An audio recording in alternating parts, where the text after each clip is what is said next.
In a world of 350 billion movie podcasts,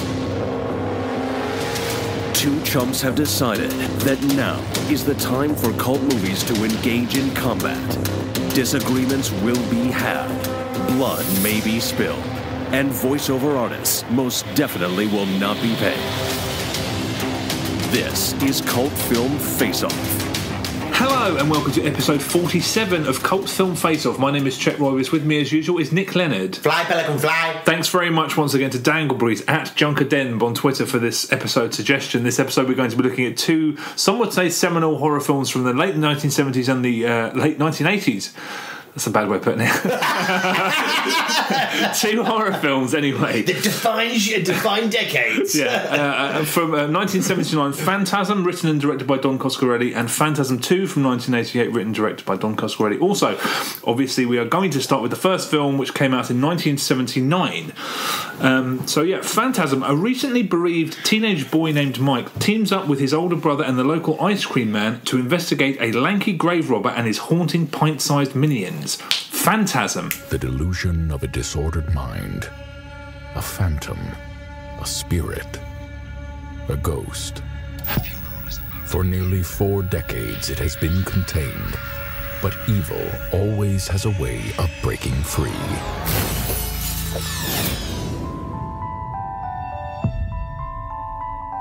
Tommy's gone. It's hard to believe. It was a good idea not to let your little brother come to the funeral. Yeah, I don't like this place. Something weird is going on up there. The funeral is about to begin, sir.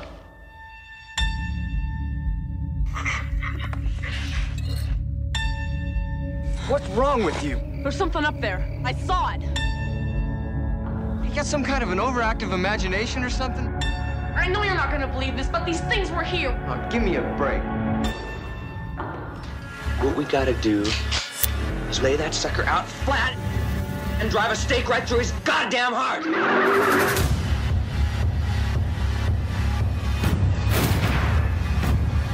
You're gonna run that tall bastard straight down to hell. You play a good game, boy. But the game is finished. Now you die. Phantasm. Don't fear. Okay, so Phantasm. I had not seen this before. Had you? I had seen it a very long time ago, but completely baked. I didn't finish it. I've seen the balls whizzing around killing people. So you watched it as an adult? It wasn't when you were a kid or anything like that? No, well... You weren't baked as a child? No, I wasn't baked as a child. But it was like, 16, 17, yeah. So I didn't finish it. It was put on, and that's all I remember about it. I've seen bits of it, but I've definitely had no recollection of it, and I didn't finish it. So, I mean, it didn't leave any impression at all? Apart from seeing the character of the Slim Man. And Tall man. Slender man, slim man. The tall man. Yeah. Seeing the tall man and seeing those balls fly around. Yeah. There is actually only one ball. That's why the tagline of the second film was "The ball is back," because I don't think the balls are back. It would have, has a bit of a different ring to it. Although there is more balls in the second. There is far more balls in the second one. There's a golden ball and a couple of silvers. There is. Okay. Anyway, let's get back to the ball in hand. Yeah. Right. I mean, I hadn't seen this film until now, partially because when I was a kid, and this before you arrived today and we started recording this podcast, I was scouring Twitter trying to find out the story behind the UK VHS cover of Phantasm, which was a woman screaming while her hand goes see-through. Do you remember that image? A woman screaming, and it looked like an unappetising movie. Didn't it have a picture of a woman with eyes going through her hands that were held Yeah, up? that's what I just said. Yeah.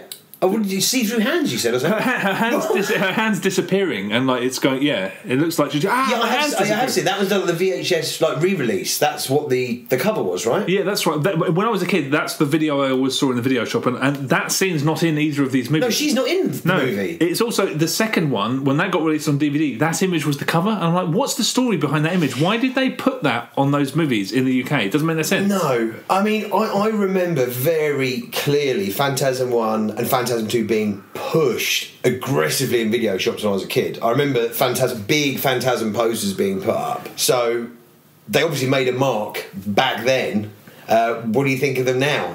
Or Phantasm 1. Phantasm 1. I haven't, in the history of, the very brief history of us doing this podcast, I haven't done this before, but I actually watched this film twice, because I watched it the first time last week, and I was pretty unimpressed. I felt like it was a series of dream sequences strung together. I felt like Albert Pien directed it, because there's so much creeping around, long scenes that go on for way too long, and it felt like there was lots of padding in it. So I was basically completely happy with my opinion at the end. I was like, that it isn't a very good film. It hasn't, I found an interview with Don Coscarelli, and fairly recent, somebody asked him, why is Phantasm still prevail? Why do people still love it? And the first word out of his mouth in response was nostalgia. So I thought, you know what? It's not a very good film. Didn't enjoy it. I just thought it was a bit of a flimsy movie. That was that. But it just kind of played in my mind, and I started thinking about it more and more. And I was like, I want to like it, and I feel like there's something more. So I ended up watching it earlier this week. And what did you get off your second viewing? I liked it a hell of a lot more. And I had it on while I was working, and I couldn't take my eyes off it. Whereas before, I was kind of like, what did you? I mean, what did you think? Okay, so it is very dreamlike. It is kind of lots of scenes. You're thinking, where is the narrative that these scenes are being hung on? I really liked what I liked about it was I thought the score was really effective. I thought the score was really good in it. The main theme was a little bit too... it was used a bit too much, but there were... This is something I noticed when I watched it the second time. There are kind of like a really slowed down air raid siren. Yeah. And I was like, whoa, this is really effective. The sound is really good in both these movies. I really like the sound of the balls as well. The soundtracking of those balls whizzing around is really good as well. This film is massively hampered by terrible acting. That doesn't help, yeah. I know it's a super low budget film, and I know that Don Coscarelli was, I think, in his early 20s, which is quite amazing to pull off a coherent feature when you're being so young. The reason why this is a cult film is two reasons. It's the tall man and it's the balls. I mean, the tall man is a genuinely very creepy... If you were a kid watching Phantasm, that guy's going to pop up in your fucking dreams. He's like an anorexic Patrick Troughton. Well, I mean, the problem I had with it at various points is... I think... Nowadays, he looks rather a lot like a pedo. No, he looks rather a lot like the British comic actor David Walliams. There's a load of scenes where I was just like, it looks like David Walliams in makeup. So when there was a couple of, the bit when he's walking down that street with that ridiculous walk, and he turns and looks, I was like, that can't, I mean, but the sound, the don't. But the fact that he resembles David Walliams did kind of take the chill factor off a little bit. Yeah, I didn't really get that.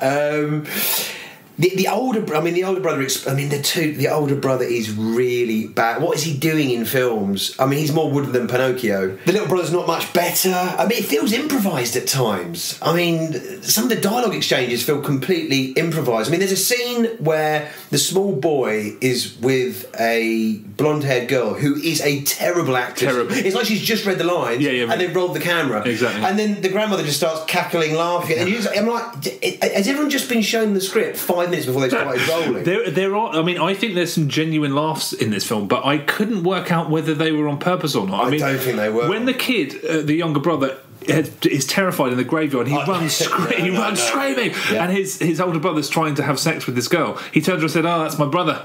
I think he's got some kind of a problem." I was like, is it? Am I supposed to take that line seriously? It's ridiculous. That whole scene is quite funny because he's basically boning some chick on a floodlit grave. Yeah, right. Like it's floodlit, right? Yeah, and also the fact that all of the lines that he says after his little brother goes screaming past him is he says with a pair of knickers in his mouth. He doesn't drop her knickers. I mean, like, that's meant to be played for laughs, right? I mean, there's also the bit when custard for blood. I mean, custard for blood. I like the that flying arachnid thing when they had it under a coat and they were just basically flying around. I mean, it was hard for me to tell. Again, I think that it's those are kind of dreamlike moments, but I was like, are they supposed to be intentionally humorous? But that's kind of that ended up charming me a bit more the second time, certainly. Yeah, I mean, when I think of like dreamlike horror, my go-to is just like Lucio Fulci, and like he is the guy that does dreamlike horror so well. Yeah. So I kept thinking of like, you know, The Beyond, which is great, and thinking, yeah, this is certainly dreamlike horror, but I just don't think. I mean, it's really it's really hampered by bad acting, like a bad script. But I mean, it's super low budget. It's, you know, by a guy who's a first-time director, and he's kind of trying stuff out. Yeah. And you can't begrudge somebody for trying. And it is the storyline itself. I mean, let's get to really sort of, you know, things that I thought were done very well. Is that I thought the whole look of the cemetery with the whitewashed walls was a really stark look and feel to it. I like they're kind of, it was creepy in there, and which is a pity where they completely threw that away for the sequel. They didn't have those stark sort of deco-y whitewash marble I do walls. wonder why they did that. It's very strange because it's completely. I mean, yeah, we'll talk about that. We'll talk about when the sequel comes up. But it has that kind of feel like you were peering into. He also shoots really wide. Yeah. So it looked. Yeah. It certainly didn't feel like it was. I mean, it was. I think it was entirely independently financed. It doesn't. It looks like the kind of thing that's like an A-list director did on the side while he was working on something bigger, because it does look kind of grand. Yeah. And it has that look and about sinister. It looks, you know, those white walls that just look sinister. It looks like you're looking into like a doll's house or something. It has this weird quality with all these people moving around in these big wide expanses. But yeah, it's visually, I mean, distinctive is, I mean, that's the least you can say about it. Yeah, visually distinctive, and you're never going to, if you're a young kid, watch it. I mean, let's get to The Ball, right? I mean, The Ball is it's just a brilliant fucking idea that these balls whiz around,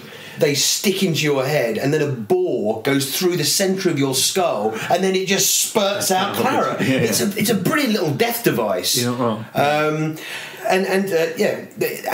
Okay, that was really good. The ball is great. There's not enough of the ball at all. I mean, the ball is one bloody scene. It's so underused. The best thing about this film is the ball and about the Slim Man. The tall man. Fuck! The ball and the tall man, without a doubt, this is the reason why, you know, people have. This is why I don't know, it has lasted the test of time. I felt like that the first time I watched it. The second time, I actually thought it was actually a bit more. There was a bit more to it than that. But there are images in this film. I mean, there's that really striking image when Mike, the kid, wakes up and the tall man is just standing on the top of the frame of his bed, and then his little minions come and pull him into the bed or pull him off. The Jawas. The Jawas, exactly. And I was like, I know for a fact if I saw that when I was a kid, that's like a year of nightmares. Yeah. That image of him above the bed. And then at the beginning, I know I would have been freeze framing as best I could with a VHS if I was a kid and I saw it on video when those little shadows are moving around the graveyard. I was like, oh. Also, the sound that they make is quite unnerving. Yeah, no, you're not. And there is, I mean, the Slim Man is just. You know, the tall man. Fuck! Every kind of scene. No, the jump scares do not work in this movie, but he is definitely a threatening presence. There's a scene towards the end of the movie.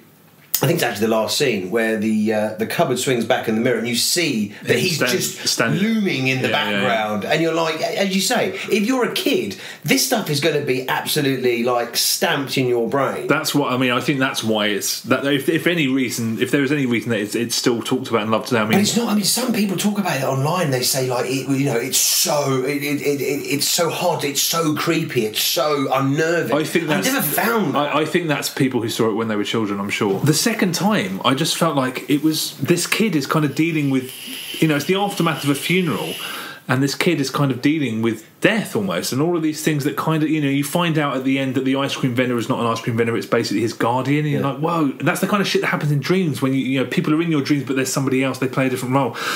I just thought that was a really nice touch, and I just thought, wow, it really does seem to be this kid trying to work through trying to deal with death and bereavement. And I won't say it was profound, and I won't say that it really knocked me for six, but the second time I was like, wow, there really is so much more to that movie than I thought there was. Did you see any lookalikes? I think I did, and I don't know if I made a note of them, but go on. So the caretaker in the film, the first moment you introduced the caretaker, I mean, I just did a double take. I was like, that's Ed O'Neill.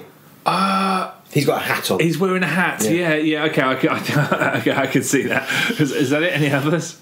That was it. Okay. It was sorely lacking on the shit lookalikes. Shit lookalikes. God damn it.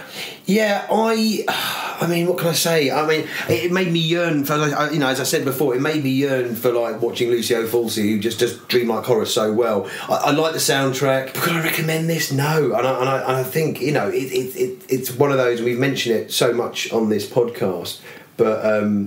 You know, it's nostalgia, and you know, I had no nostalgia for this film. I think it's got two fantastic elements, which are the balls and the tall man. I think they're just so great. They're so, like, you never forget that. You don't forget that. You know, even watching it, you know, 15, 18 years ago, I remembered that about it, and remembered how clearly when the artwork is very. Yeah, it just resonates, doesn't it? It's good. It's the stuff nightmares are made of. He is a really unnerving character. Yeah, I mean, even though you look at it now as an adult, you think it was a bit jokey. All of it, his vocals have turned up to, like, you know, dialed up really high. He's got this big booming voice. But him picking up the coffin and seeing the reaction of the kid, you're just like, oh. Yeah, it's a very unusual film, and I found the being able to tell how much of it was supposed to be funny, I found it quite tantalising. But this is all, I felt exactly like you did the first time I saw it. But it just, I kept thinking, there's something about that film that I want to see again, and I kind of want to like it more than I did, and it just played on my mind. I watched it again. I thought, I'm not in any way convinced that it's some sort of classic, but I thought a lot more about it. So, you know, if I ever see it again, I've got no desire to see it again, but if I ever see it again, maybe I'll be like, oh my god. But I don't. I think you need. I think the director's very astute to have said nostalgia is the reason why we're still talking about it. So I don't think I'll ever. And also, the premise itself is just very inventive. I mean, it's a good idea. I liked it anyway. Okay. But we'll move on to the next. Yes, let's move on to the sequel, which was made in 1988, written and directed again by Don Coscarelli, Phantasm II. Immediately after his release from a psychiatric hospital, Mike, now an adult, recruits his former guardian Reggie, and they go cross-country in an attempt to learn more about the elusive Tall Man. Phantasm II. Phantasm. The delusion of a disordered mind. A phantom. A spirit. A ghost.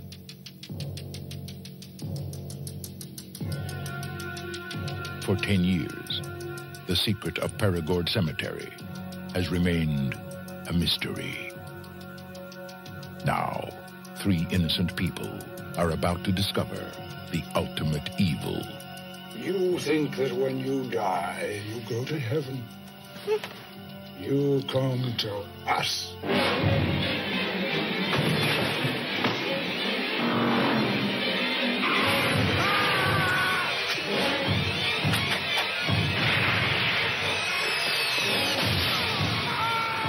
This summer, the ball is back.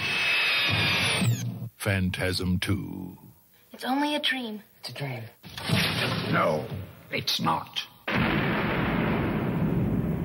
Rated R. Okay, the ball is back. I assume you hadn't seen this prior to this podcast, no? No. Okay, so, I mean, how did it go down? Well, I mean, this has had so much more money thrown at it than the first one. I mean, $3 million, which is 10 times the budget of Phantasm. The cinematography is really quite beautiful at times. These dramatic red skylines, they look great. There just seem to be countless amounts of scenes of getting tooled up. I mean, the first tool-up sequence is 15 minutes in. I was like, whoa, this has properly gone all in on the 80s excess. We're going to make this, but it's going to be a fucking... And then it kind of winds down after that, and you're like, whoa, where's the fucking... You just watch him weld 2 shotguns together. He uses that once towards the end. And I was, once? Yeah, I know. Used for one sequence, and then throws it away. And I was like, I thought, well, I'm a bit more forgiving of movies that kind of go all in and try to pander to, you know, whatever. Yeah, I love a montage. I'm like, yeah, they're going to really fucking kick some ass in this film. That's what I thought. But when movies like this sort of tailor themselves around sort of the mass market and try to say, we're going to appeal to the masses, I am a bit more forgiving of those kind of movies than most people. But I was like, it threatened to do something and then it didn't do it. But it threatened to do it. I mean, it does that on a number of areas. I mean, the beginning as well, it really tries hard to take itself seriously. There's like a stark VO, monosyllabic wisdom talking about the streets are desolated. I was like, what the fuck? and then we're back at Perigord Cemetery. And I have to say, just to go back to the tooled up, is that no one looks fearsome holding a very small flamethrower, protective mask, and very tight stonewashed jeans. True that. Yeah. So what did you think? I was fascinated by this. I forgot to mention at the end of the original Phantasm, the end of the film, the very end of the film, I thought, Was Wes Craven inspired by that? Because that's almost exactly the end of the original Nightmare on Elm Street, and I thought maybe there was, because I mean, there is a lot of talk online about how influential this film actually was. And what's interesting about Phantasm II is that 1987 Dream Warriors came out. This came out in 1988, and there are so many comparisons with Dream Warriors. There's a girl at the beginning who looks like Kirsten. Massively. She looks so much like Patricia Arquette, and I was like, this is very similar to the beginning of Nightmare on Elm Street 3. And then it's kind of about kids who have shared this delusion. They're having the same dreams, and they sort of there's crossover. And then there's this character who's called Alchemy, and she reminds me of the character Taran from Freddy 3. I was like, this seems like it's heavily influenced by Dream Warriors. There is a heavy amount of pilfering going on in this film. Not only Dream Warrior, Nightmare on Elm Street 3, but he rips off Texas Chainsaw Massacre 2. There's a subpart, terribly choreographed chainsaw duel in the middle of the film. Yeah, that's true. You've also got the golden ball, the red laser beam emits a sound which is exactly the same. That's exactly the sound of Star Wars lightsabers. Exactly the same. Really? Sound. I didn't notice that at all. Exactly the same sound. No way. They get sued for that shit these days. And obviously there's kind of Evil Dead 2 stuff in there. There's limbs getting lopped off. There's, I mean, very unsubtly, there's a huge head nod to Sam Raimi with one of the tall man's team is like crushing up, is basically hammering teeth, grinding teeth down and filling them into a bag which is labelled Sam Raimi. I didn't notice that. Yeah, Mr. Sam Raimi. No, oh god, fucking hell! I didn't notice that at all. It's the most unsubtle head nod ever. Yeah, really. And once again, you get more ball in this. Definitely, there's far more ball action, and there's point of view ball action. There's quite a nice kill in this. I quite like the death of the priest. I thought that was done quite well. I suspected that the first film was kind of senseless and meaningless. And then I watched it again, and I didn't feel that way.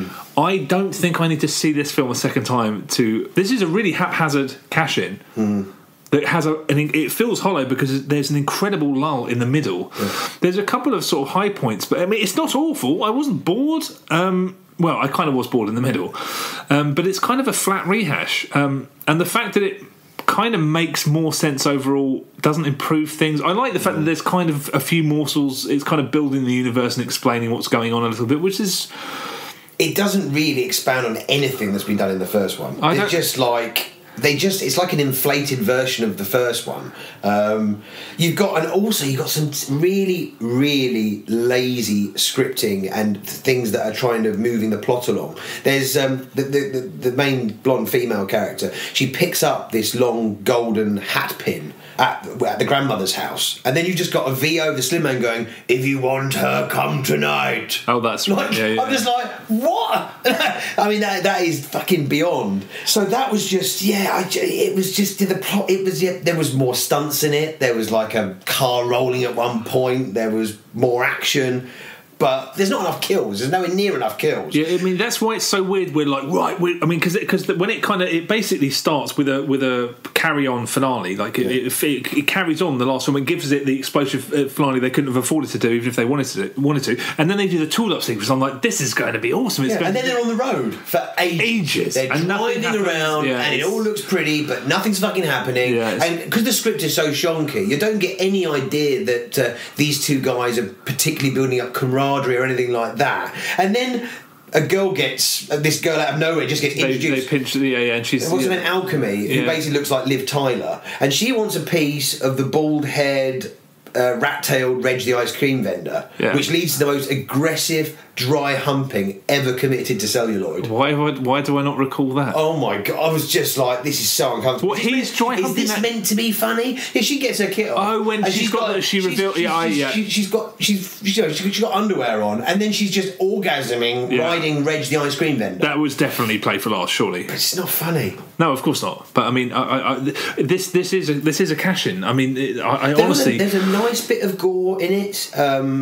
Where one of the Undertakers, who's taken out by the gold ball, he's got this really nasty, like the ball has kind of gone through his mouth and split his mouth open. It did you only see it for a couple of seconds. I was like, oh, yeah, that's actually a really nice bit of a nice bit of proper gore there. Yeah. And my favourite bit, and I wish there was just tons more of this, is when the tall man bitch slaps at the end of the film. He bitch slaps from the. I was like, why did you go around just bitch slapping everybody? Yeah.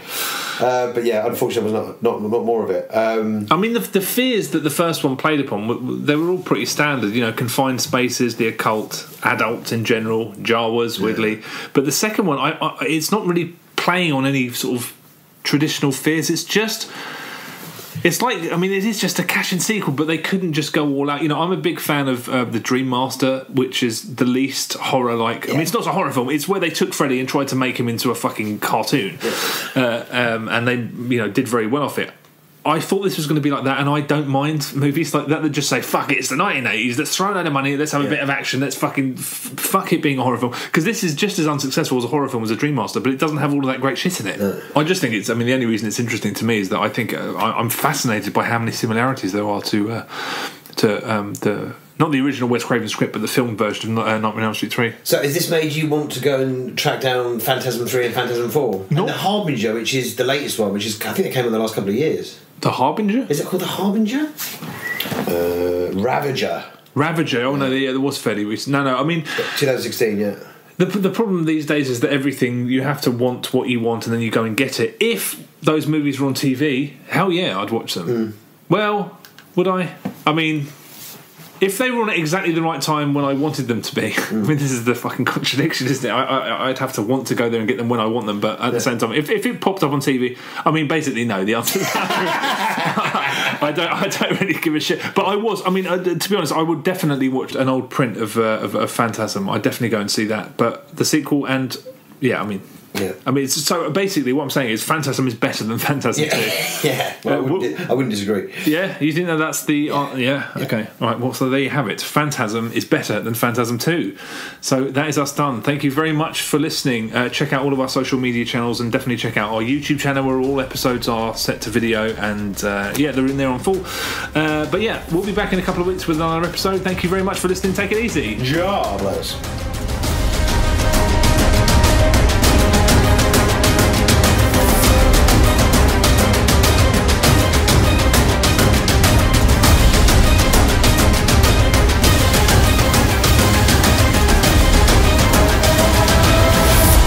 Cult Film Face-Off.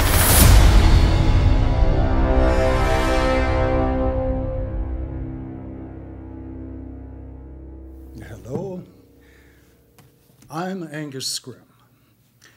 Some time ago, word reached me that a gifted young filmmaker with whom I'd worked previously had a role for me in a new film. I would play an alien, he said, and that was all he was going to tell me about it for the moment. My mind raced with the dramatic possibilities. An eager immigrant from the old country, meeting the struggles, the heartbreaks, but the eventual triumphs in the land of opportunity, America. Would I play an Irishman, a Russian, a Chinese? I'd have to master the appropriate accent. Maybe I'd speak initially in another language. Yo hablo un poquito español. Je parle français un peu. Bon peu de passata, net noi crop. The young filmmaker was Don Coscarelli. And the role he offered me was an alien indeed, a sinister, tall man from another dimension who plundered small-town America's graveyards for dead bodies to be shipped back to his world as slaves. He didn't speak with an accent.